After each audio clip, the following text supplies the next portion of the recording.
ത്രിയേക ദൈവത്തിൻ്റെ വലിയ തിരുനാമത്തിന് മഹത്വം ഉണ്ടായിരിക്കട്ടെ.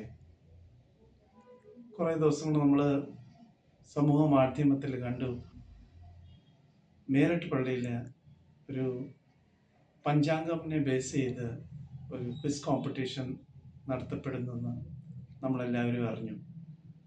ആ ക്വിസ് കോമ്പറ്റീഷനിൽ ബേസ് ചെയ്തത് പഞ്ചാംഗമായിരുന്നു. ഒരു പഞ്ചാംഗത്തിനെ കുറിച്ച് ഇത്രയും ക്വസ്റ്റ്യൻസ് എങ്ങനെ ഉണ്ടാക്കാൻ പറ്റും, അല്ലെങ്കിൽ എന്തൊക്കെ ക്വസ്റ്റ്യൻസ് ഉണ്ട്, ഒരു ഐഡിയ ഞങ്ങൾക്ക് ആർക്കും കിട്ടിയില്ല.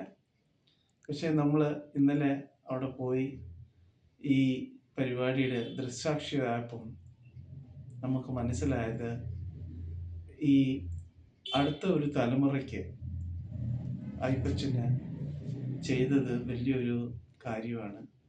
അവിടുത്തെ പാർട്ടിസിപ്പൻസ് മിക്കവാറും ഒരു 20 to 30 ഇയേഴ്സ് ഏജിലുള്ള പാർട്ടിസിപ്പൻസ് ആയിരുന്നു.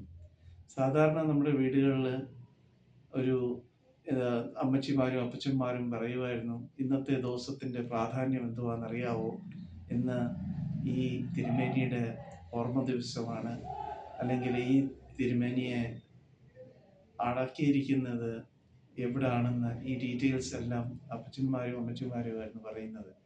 പക്ഷേ ഇന്നലത്തെ ആ ക്വിസ് കോമ്പറ്റീഷനിൽ ഈ ന്യൂ ജനറേഷൻ പിള്ളേർ ഇതെല്ലാം ബൈഹാർട്ട് ചെയ്ത് അത് മനസ്സിലാക്കി ഓരോ ദിവസത്തെ പ്രത്യേകത അവർ പറയുമ്പോൾ, ചുറുചുറുപ്പായിട്ട് ആ ക്വസ്റ്റ്യൻസിൻ്റെ എല്ലാം ആൻസർ പറയുമ്പോൾ മനസ്സിൽ കടന്നു വന്നത്, നമ്മുടെ അടുത്ത ഒരു ന്യൂ ജനറേഷൻ മക്കൾക്ക് നമ്മൾ പകർന്നു കൊടുക്കുന്ന ഒരു വലിയ ഒരു കാര്യമാണ് ഈ സഭയുടെ പഞ്ചാംഗത്തിൽ നിന്നും ഉള്ള ഡീറ്റെയിൽസ് എല്ലാം.